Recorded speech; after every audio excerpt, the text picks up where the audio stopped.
Halo guys, selamat datang di channel Kiriku, channel trading forex terbaik di Indonesia. Dimana di video kali ini gue akan melanjutkan lagi pembahasan tentang saham aku dan istriku. Mungkin kalian agak bingung kenapa openingnya jadi kayak channel-channel trading bang. Apakah lu ganti tema atau gimana dah? Oke, gue jelasin dikit cuy. Jadi dari kemarin setiap gue upload video baru itu nggak tahu kenapa selalu kena copyright. Sebenarnya nggak selalu sih, cuma beberapa video doang. Untungnya bukan strike, tapi itu yang bikin gue telat upload karena ya harus diedit lagi. Makanya di beberapa video terbaru mungkin kalian udah sadar warna gambarnya agak berubah. Alasannya ya karena itu tadi. Tapi ternyata tetap kena juga. Dan setelah gue survei ke beberapa channel besar, mereka yang akhirnya stop bikin konten, salah satu faktornya adalah karena sering dapat teguran. Untuk mencegah hal tersebut, mulai saat ini gue akan mencoba ganti kata manhwa dengan saham biar YouTube gak terlalu mantengin channel ini. Oke, di episode yang sebelumnya Tian Hong bertarung melawan 6 master terkuat. Namun tentu aja dengan perbedaan level alam yang sangat jauh, Tian Hong bisa dengan mudah mengalahkan mereka semua hanya dengan sekali jentikan jari.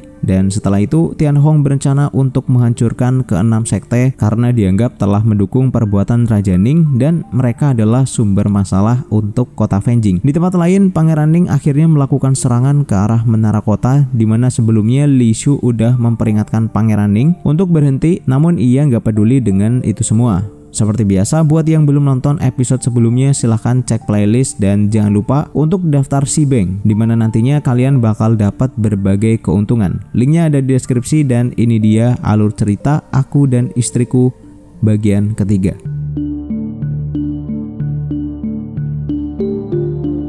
Setelah menyuruh para tentaranya untuk menghancurkan menara, kali ini Raja Ning juga menggunakan kultivator untuk menyerang sang kaisar atau Li Shu, dan jumlahnya nggak cuma satu, tapi ada banyak. Fu sebenarnya cukup khawatir karena pasukan yang dibawa oleh Raja Ning sangatlah masif, namun Li Shu juga udah nggak kaget karena Raja Ning emang udah merencanakan penyerangan ini sejak lama. Tapi cepat atau lambat semuanya pasti akan berbalik. Petugas Ho dan Fu langsung maju untuk melindungi sang kaisar, di mana saat itu berdasarkan analisa singkat, dengan adanya bantuan dari Fu Tianyu serta pasukan kekaisaran, harusnya kondisi di tempat ini nggak akan jadi masalah karena Li Shu emang menganggap lawan yang harus ia kalahkan dengan kekuatannya sendiri adalah ke-6 master alam Divine Fire. Namun anehnya ia nggak bisa merasakan hawa keberadaan dari orang-orang itu. Musuh yang terus mencoba merangsak masuk akhirnya berhasil menjebol pintu gerbang kota, dan ada sebuah berita buruk di mana saat itu Xue Feng melapor kepada Li Shu kalau anggota keluarga Zhou, keluarga Tianyu, dan beberapa keluarga menteri di kota telah mengerahkan pasukan pribadinya. Tentu ini membuat situasi jadi tambah buruk karena pihak-pihak penting yang harusnya membantu kaisar malah banyak yang melawan. Dan tentunya ini pasti akibat hasutan dari Raja Ning. Karena si pria misterius dan ke-6 master sampai saat ini belum juga muncul, mereka merasa kalau si pria misterius pasti udah berhasil dikalahkan.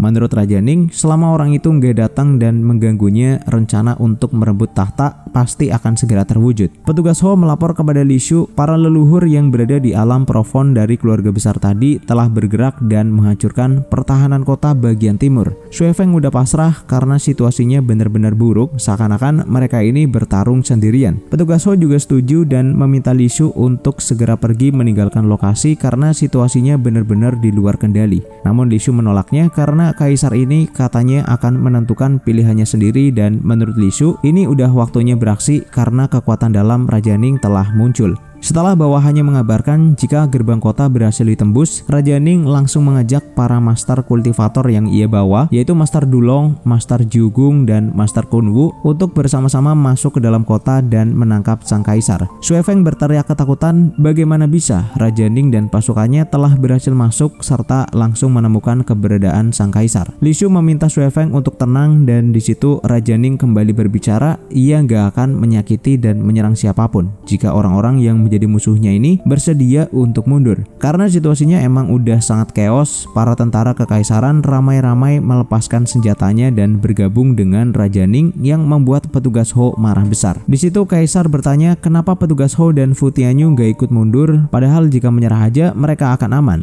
Namun dengan tegas mereka berdua akan selalu mengikuti Li Shu bahkan saat kematian menjemput. Dari arah belakang dengan suara lirih, Xue Feng juga menyatakan akan tetap bersama Li Shu karena ia yakin sang kaisar pasti bisa mengalahkan orang-orang itu. Li Shu merasa cukup lega di mana orang-orang yang paling ia percayai ternyata masih setia memberikan dukungan, dan untuk saat ini karena keenam master nggak kunjung muncul, ia akan menggunakan kekuatannya untuk mengalahkan Raja Ning. Raja lemah itu mengarahkan pedangnya kepada kaisar, menyebut wanita itu sebagai gadis kecil serta menyuruhnya untuk segera menyerah. Li Shu yang udah dipenuhi rasa amarah akhirnya mengeluarkan aura Qi, bentuknya adalah jiwa naga emas, di mana hal tersebut membuat Raja Ning cukup terkejut. Wanita itu menyerang para tentara secara mental dan Li Shu berkata, bagi siapapun yang menyerah nggak akan ia bunuh. Intinya si kaisar ini kayak meniru perkataan Raja Ning beberapa waktu yang lalu. Para tentara kembali ketakutan, tapi meskipun merasa tertekan, Raja Ning menyebut perkataan Li Shu benar-benar konyol karena ia yakin semua tentaranya akan tetap setia, namun faktanya semua tentara yang ia bawa gak ada yang bersorak karena merasa takut. Raja Ning kembali menggertak Li Shu dengan membawa nama ke-6 Master Divine Fire, di mana Li Shu gak menjawabnya, dan karena merasa udah muak, Li Shu berencana untuk mengakhiri semua ini sesegera mungkin. Sebelumnya Xue Feng meminta Li Shu berhati-hati karena Raja Ning ini penuh dengan tipuan, jadi jangan sampai kaisar terjebak dalam perkataan orang itu. Meskipun udah sangat terdesak, Raja Ning masih tetap gak mau menyerah, dan sekali lagi sambil meningkatkan aura Qi-nya, sang kaisar berkata, aku nggak akan membunuh siapapun bagi mereka yang mau menyerah. Li Shu mengeluarkan naga emas raksasa, di mana setelah melihat itu para tentara akhirnya sadar jika sang kaisar udah berada di alam Divine Fire level ke-6. Raja Ning masih tetap optimis karena Master Divine Fire pasti akan datang membantunya, namun tentu aja mereka nggak akan datang karena udah dihabisi oleh Tian Hong saat berada di hutan. Raja Ning menyuruh salah satu tentara untuk mencari keberadaan ke-6 Master, dan di situ sang kaisar langsung menghabisi orang tersebut dan berkata, siapapun yang mendengarkan perkataan Raja Ning pasti akan tamat. Mereka yang memberontak hari ini, aku akan mengizinkan kalian bergabung dengan Raja Ning, tapi siapapun yang telah mengkhianati kaisar, mengkhianati dinasti, mengkhianati para warga, jangan harap bisa lolos dari amukan sang kaisar. Para tentara langsung meminta ampun, katanya mereka dipaksa oleh Raja Ning. Bahkan saking menjijikannya, beberapa tentara mengatakan di dalam hati yang terdalam mereka mengabdi kepada Kaisar Li Shu, dan tujuan bergabung dengan pasukan Raja Ning hanya untuk menjadi mata-mata. Li Shu langsung membunuh orang-orang tersebut, dan melihat kejadian itu, menurut petugas Ho, sebenarnya Kaisar Li Shu masih menahan kekuatannya, tapi para pemberontak gak bisa berbuat apa-apa. Mode kesadaran immortal permaisuri Sihe yang muncul di tubuhnya Li Shu sebenarnya nggak bisa dipakai lama-lama, dan ia sangat beruntung karena 6 Master Divine Fire nggak datang ke tempat itu, karena jika mereka hadir, situasinya pasti bakal tambah rumit. Li Shu meminta para bawahannya dan tentara kekaisaran yang masih tersisa untuk memenggal semua orang yang telah berkhianat, di mana akhirnya peperangan pun kembali pecah. Namun di situ Raja Ning akhirnya sedikit takut. Bagaimana mungkin keponakannya bisa jadi sekuat ini? Namun ia nggak nyerah gitu aja, dimana Pangeran Ning memerintahkan semua bawahannya yang berada di alam Profon untuk menyerang Li Shu secara bersama-sama. Li Shu tentu nggak merasa takut, ia kembali mengeluarkan naga emas, dan sesuai dengan prediksi, para kultivator itu nggak bisa melakukan apa-apa karena kekuatan yang digunakan oleh Li Shu merupakan teknik surgawi atau dunia atas, sedangkan mereka berada di dunia bawah. Kekuatan besar itu membuat para tentara sampai merinding, bahkan orang-orang yang berada di salah satu sekte sangat terkejut. Ternyata Kaisar Li Shu sangatlah kuat, dan dari ekspresinya kayaknya mereka ini adalah orang-orang yang mendukung pemberontakan oleh Raja Ning. Namun di sini kita belum dikasih tahu mereka ini dari sekte yang mana. Sebagai seorang immortal, Tian Hong bisa merasakan Kaisar dinasti Shen Feng sangatlah berbakat, bahkan auranya memancar sampai di surga ke-9. Dan jika terus seperti ini, maka masa depan akan tetap terjaga. Namun di dalam hati, Tian Hong sedikit khawatir sang Kaisar akan menjadi Sihe yang baru. Padahal itu emang Sihe anjir. Di lokasi pertempuran, Raja Ning masih tetap optimis karena Master pasti bakal datang, dan ia menyuruh pasukannya untuk tetap tenang. Li Shu juga sebenarnya bertanya-tanya apa alasan para Master ini nggak kunjung muncul. Apakah mereka telah merasakan kekuatan ilahi yang dimiliki oleh dirinya, dan akhirnya mereka pun jadi merasa takut. Bawahan Raja Ning yang bernama Dark Knight datang untuk melapor, di mana ia mengatakan di hutan luar kota ia menemukan jasad atau bekas-bekas potongan tubuh dari ke-6 Master, yang mana hal itu membuat Pangeran Ning kebingungan. Bagaimana mungkin para master itu kalah padahal mereka berada di alam Divine Fire. Li Shu juga malah ikut terkejut dan ia mengira-ngira apakah para tetua dinasti Shen Feng udah mulai bergerak. Namun kalau dipikir-pikir mereka nggak mungkin melakukan hal itu. Terlebih lagi para tetua lebih condong ke kubu Raja Ning. Akhirnya ya udahlah, Li Shu nggak mau ambil pusing. Untuk saat ini ia harus segera membersihkan kekacauan dan kembali kepada suaminya. Ia memerintahkan petugas Ho untuk menangkap Raja Ning dalam kondisi hidup, dan bagi mereka yang bersedia melindungi kota Fanjing akan mendapatkan hadiah. Seluruh pasukan kekaisaran yang dipimpin oleh petugas Ho langsung menuju ke arah Raja Ning, namun laki-laki itu tetap gak mau mengakui kekalahan dan memilih untuk membunuh dirinya sendiri. Setelah itu Li Shu mengumumkan kepada semuanya kalau Raja Ning yang melakukan pemberontakan merasa bersalah dan menghabisi dirinya sendiri. Nah, sore harinya Li Shu kembali ke rumah dan langsung memeluk Tian Hong karena ia sangat kangen dan merasa bersyukur suaminya dalam kondisi baik-baik aja. Namun sebenarnya wanita itu merasa takut kalau hari ini ia kalah maka nggak akan bisa bertemu lagi dengan Tian Hong. Sang suami mencoba menghibur istrinya di mana ia mengatakan berdasarkan informasi yang beredar pasukan Raja Ning telah dikalahkan dan akhirnya masyarakat kota berada dalam kondisi yang aman. Namun dari kacamata Tian Hong, akibat peperangan ini ia melihat kalau istrinya benar-benar ketakutan. Jadi semangatnya untuk menghancurkan keenam sekte makin menggebu-gebu. Tian Hong merasa bersyukur kota ini memiliki seorang kaisar berbakat yang telah mencapai alam Divine Fire level ke-6, dan hal itu membuat Li Shu merasa tersanjung, tapi ia gak menceritakan kalau dirinya lah sang kaisar berbakat itu. Meskipun mencoba untuk tetap tenang, Li Shu gak bisa menyembunyikan ekspresi bahagia setelah dipuji oleh suaminya sendiri. Kehidupan romantis akhirnya kembali seperti semula, dan saat makan malam di dalam hati Tian Hong kembali terbesit ambisi untuk segera menghancurkan keenam sekte.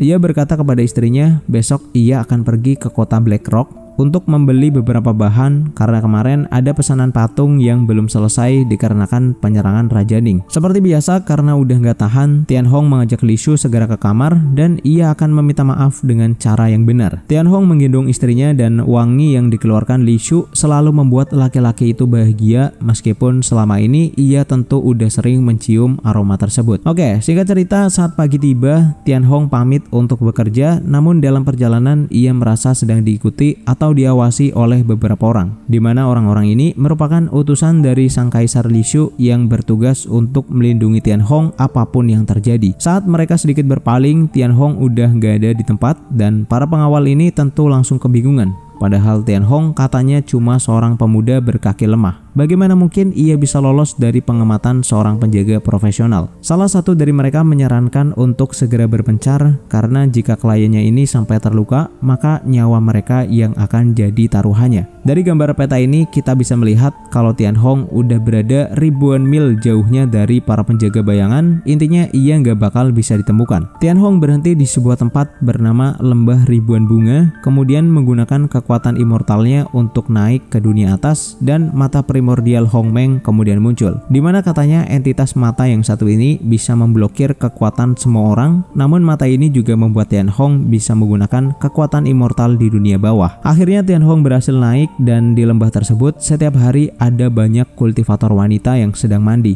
Tubuh mereka dipenuhi aroma aneh yang dapat membingungkan pikiran seseorang. Wanita-wanita itu langsung kaget ketika melihat ada seorang kultivator laki-laki yang berani menerobos masuk ke dalam lembah ribuan bunga, dan mereka pun langsung menyerang menggunakan pedang. Tian Hong jadi keinget masa lalu ketika ia datang ke tempat ini untuk melakukan pembantaian, dan hal itu adalah salah satu alasan yang membuat dirinya berubah menjadi iblis. Hanya dengan menjentikan jari, Tian Hong berhasil membunuh wanita-wanita itu, dan selanjutnya para petinggi sekte Lembah Ribuan Bunga langsung merasakan adanya seorang penyusup yang telah menghabisi anggotanya. Mereka terbang menuju ke lokasi dan bertanya siapakah orang yang telah berani menerobos ke alam Lembah Ribuan Bunga. Salah satu petinggi mencoba menerawang Tian Hong dan ia merasakan ada sesuatu yang aneh. Namun ia belum pernah melihat pria ini, jadi mereka menduga Tian Hong hanyalah seorang kultivator biasa. Tian Hong lalu berkata, aku datang ke sini untuk bertanya tentang sesuatu. Master mereka yang bernama Rose telah mati di kota Fanjing, jadi apakah sekte ini akan merelakannya atau berniat balas dendam dengan berperang melawan dinasti Shen Feng? Kalau kalian lupa, Rose ini adalah salah satu dari ke-6 master yang disuruh oleh Raja Ning untuk mengalahkan sang kaisar. Semua petinggi sekte langsung kaget karena nggak percaya orang orang terkuat di sekte ini bisa kalah, dan pada awalnya mereka mengira yang melakukan hal tersebut adalah para tetua dinasti Shan Feng. Akhirnya mereka berniat membalas dendam. Terlebih lagi, rasanya dinasti Shan Feng gak menanggapi dengan serius keberadaan dari sekte Ribuan Bunga. Setelah mengetahui kalau sekte ini akan membuat keributan, Tianhong berkata hari ini memang hari yang sangat tepat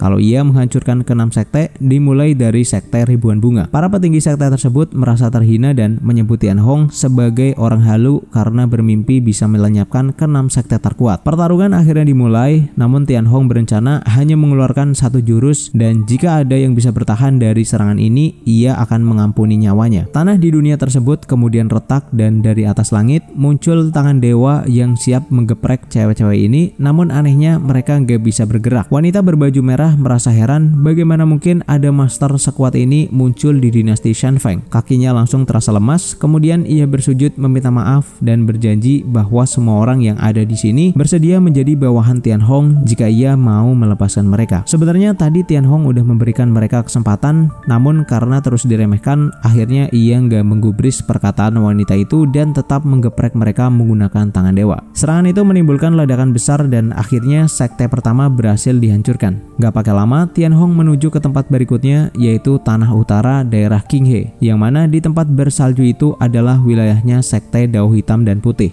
Saat itu ada seorang tuan muda yang sepertinya berniat mampir ke dalam sekte. Namun karena kereta kudanya terhalang oleh kedatangan Lin Tianhong, sang pangeran menyuruh Tianhong agar menyingkir dari jalannya. Tianhong meminta anak muda tadi untuk memperkenalkan diri, namanya nggak disebutin, tapi ia mengaku sebagai murid generasi baru yang lulus ujian dan terpilih di istana Dao Hitam Putih, serta berencana untuk menjadi seorang top global. Dengan santainya Tianhong berkata kalau mimpi anak ini nggak akan terwujud. Mendengar hal itu pun, tuan muda tadi dan supirnya langsung marah meminta Tianhong agar nggak ngomong sembarangan karena paman dari anak ini adalah Master Alam Profon sekte Dao Hitam Putih. Jika ia menyinggung tuan muda ini, katanya Tianhong pasti akan segera hancur. Sebelum pergi, Tianhong mengatakan sekte Dao Hitam Putih akan segera menghilang, begitu juga dengan paman anak kecil tadi. Nah, saat itu di dalam istana sekte, salah satu petinggi merasa kalau nama sekte Dao Hitam Putih telah menyebar ke berbagai tempat. Banyak orang yang datang ke tempat ini dan kebanyakan dari mereka adalah bibit yang bagus. Dengan segala pencapaian yang telah diraih, pria ini merasa kalau posisinya di dalam sekte telah aman, namun kemudian sebuah petir berwarna ungu tiba-tiba menyambar, dan di situ Tianhong langsung menunjukkan wujudnya. Murid-murid yang ada di situ merasa kalau kehadiran pria misterius ini membawa aura yang sangat mengancam. Namun kemudian Master Sekte bersama tetua-tetua yang lain datang ke tempat itu melewati sebuah portal dimensi. Semuanya langsung bersujud memberi hormat, dan salah satu murid mengatakan pria misterius itu akan segera tamat karena yang akan ia hadapi adalah orang terkuat yang ada di sekte. Para master bertanya kepada Tianhong, bagaimana caramu bisa masuk ke dalam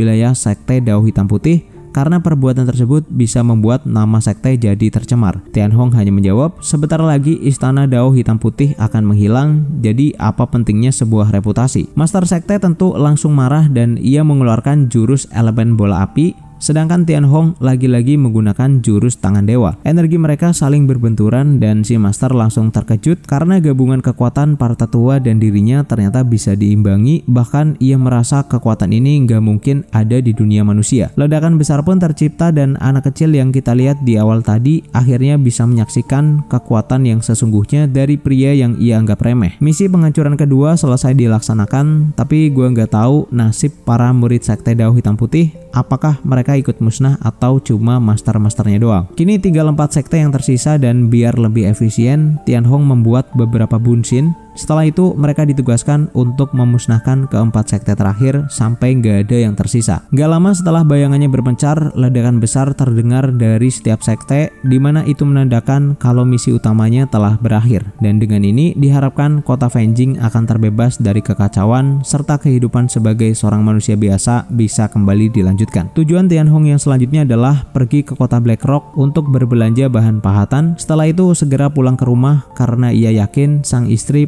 pasti akan memberikan sesuatu setelah mengetahui kalau suaminya bekerja keras. Kini scene berpindah ke istana kerajaan, di mana saat itu Li Shu sedang galau karena suaminya pergi ke kota yang jaraknya cukup jauh. Jadi untuk beberapa hari ini ia harus kesepian karena nggak bisa menaiki tubuh suaminya. Tiba-tiba petugas Ho datang dengan tergesa-gesa melaporkan kepada permaisuri sesuatu yang besar besar telah terjadi. Dengan wajah yang meragukan, petugas Ho mengeluarkan sebuah gulungan di mana isi gulungan tersebut adalah sebuah informasi mengenai ke-6 sekte utama yang semuanya hancur dalam waktu 1 hari, dan itu ternyata membuat adanya perubahan besar di dunia. Li Shu cukup kaget bagaimana mungkin itu bisa terjadi, dan mata-mata yang dikirim oleh kerajaan gak menemukan satupun jejak informasi mengenai penyebab kejadian atau siapa pelakunya. Menurut Li Shu, pelakunya pasti adalah seorang immortal, karena di dunia ini sepertinya nggak ada yang mungkin bisa melenyapkan ke-6 sekte yang mempunyai kekuatan luar biasa dalam waktu 1 hari. Setelah menerima berita itu, Li Shu menyuruh petugas Ho untuk pergi, dan ia cukup khawatir apakah orang ini berniat membuat kekacauan di dinasti Shen Feng. Karena untuk saat ini, meskipun dirinya telah membangkitkan kekuatan permaisuri Shihe, namun kekuatan ini nggak sebanding dengan kekuatan seorang immortal. Jika orang ini memang ingin menghancurkan dinasti Shen Feng, Li Shu harus pergi ke dunia bawah bersama-sama dengan suaminya. Ia nggak peduli harus melewati berapa banyak kehidupan yang akan ia jalani, yang penting bisa bertemu dengan suaminya lagi. Sebenarnya Li Shu tentu nggak pengen berpisah dengan suaminya, namun dengan adanya berita tadi, ia cukup bingung apa yang harus dilakukan. Tianhong nggak pernah menduga dengan menghancurkan ke-6 sekte itu akan menimbulkan masalah lain, dan yang paling jelas saat ini istrinya malah jadi ketakutan. Tianhong menyegel kekuatannya karena ia akan masuk ke dalam kota Black Rock. Namun tiba-tiba dari arah belakang ada sebuah ledakan, dan setelah dianalisa itu adalah perbuatan beberapa orang yang berada di alam Profon. Namun Tianhong gak pengen ikut campur, sampai akhirnya ia melihat ada seorang perempuan muncul dari dalam hutan dengan tubuh penuh luka, dan perempuan itu membawa sebuah seruling di mana bagi seorang Tianshu, suling itu kelihatannya kayak gak asing. Ledakan besar kembali terjadi, ternyata wanita itu sedang dikejar oleh sekelompok orang, dan meskipun penuh luka, si cewek gak mau menyerah gitu aja. Melihat seruling tersebut, Tianhong mengenalinya di mana itu adalah suling giok yang pernah ia hadiahkan kepada saudara ketujuh sebelum ia meninggalkan Hanzhou 10.000 tahun yang lalu. Lin Tianhong bertanya-tanya apakah wanita ini adalah keturunan keluarga Lin. Kini kita flashback ke 10.000 tahun yang lalu, di mana saat itu Tianhong yang merupakan manusia bumi tiba-tiba jiwanya bangkit di dalam tubuh putra ketiga keluarga Lin. Meskipun ibu dan ayah dari tubuh tersebut sangat senang karena anaknya kembali hidup, namun Tianhong merasa gak nyaman dan akhirnya ia pergi dari rumah untuk mencari Dao Immortal. Dalam perjalanannya Tianhong menemukan sebuah harta karun, yaitu permata primordial, dan dengan benda itu level yang dimiliki Tianhong bisa naik dengan sangat pesat. Ia hanya butuh waktu 5 tahun untuk masuk ke dunia keabadian dan menjadi orang nomor 1 di Nanzhou. Lalu 100 tahun kemudian, ia berhasil menerobos alam immortal dan naik ke dunia atas. Sebelum naik, ia kembali ke rumah keluarga Lin, meletakkan dupa di makam orang tuanya, kemudian meninggalkan sebuah artefak untuk keluarga Lin, di mana benda ini bisa menjamin keberuntungan besar untuk keluarga Lin selama ribuan tahun, dan harta karun ilahi yang berbentuk suling batu giok ia hadiahkan kepada saudara ketujuh karena orang itu dianggap yang paling punya hubungan baik dengan Tianhong. Karena cewek baju hijau itu adalah keturunan keluarga Lin, maka wajib hukumnya bagi Tianhong untuk menolong. Ketika wanita itu benar-benar terpojok, musuhnya berkata kalau wanita yang ada di depannya ini adalah keturunan terakhir dari keluarga Lin, dan jika ia terbunuh, maka keluarga Lin akan punah. Ternyata mereka mendapat hadiah dari misi ini, namun kita belum tahu siapa yang menjadi dalangnya. Karena wanita tersebut juga lumayan cantik, si kampret berniat melakukan sesuatu terlebih dahulu kepadanya, namun di dalam hati si cewek nggak pengen keluarga Lin sampai punah karena mereka udah menguasai Nanzhou selama ribuan tahun, masa iya harus berakhir sampai di sini. Ketika para penjahat akan menggilirnya, Tianhong kemudian muncul, dan seperti biasa para penjahat ini meremehkan Tianhong cuma gara-gara penampilannya yang sederhana banget. Dengan sombongnya, mereka merasa bangga dengan tingkatan alam yang berhasil mereka capai, mengira Tianhong bakal langsung ketakutan. Si cewek hijau meminta para penjahat untuk berhenti dan gak menyakiti orang lain karena yang menjadi target mereka adalah dirinya. Namun penjahat itu nggak peduli, di mana ia langsung menyerang Tianhong menggunakan pedang, dan si cewek hijau mencoba menahan serangan itu menggunakan sulingnya. Kemudian berkata, selama aku masih bernafas, aku nggak akan membiarkanmu menyakiti orang-orang yang tidak bersalah. Karena luka yang diderita emang udah cukup parah, si cewek hijau langsung muntah darah, dan di sini kita akhirnya dikasih tahu nama dari gadis tersebut adalah Ling Yun. Ling Yun meminta laki-laki di belakangnya untuk segera pergi, dan ia berterima kasih atas kebaikan yang laki-laki itu beri. melarikan. Melihat para penjahat itu terus merendahkan Ling Yun, Tianhong jadi makin marah. Selanjutnya, ia menantang para penjahat dan mengeluarkan aura ki iblisnya. Dengan sekali jentik, jantung para penjahat itu langsung berhenti dan Ling Yun berterima kasih atas pertolongan yang diberikan serta ia nggak akan melupakan kebaikan orang ini. Tianhong kemudian bertanya apa hubungan Ling Yun dengan seseorang yang bernama Lin Jue. Mendengar nama itu, Ling Yun agak sedikit kaget kenapa orang ini bertanya tentang leluhurnya. Ling Yun kemudian menjelaskan Lin Jue adalah leluhurnya yang hidup 10.000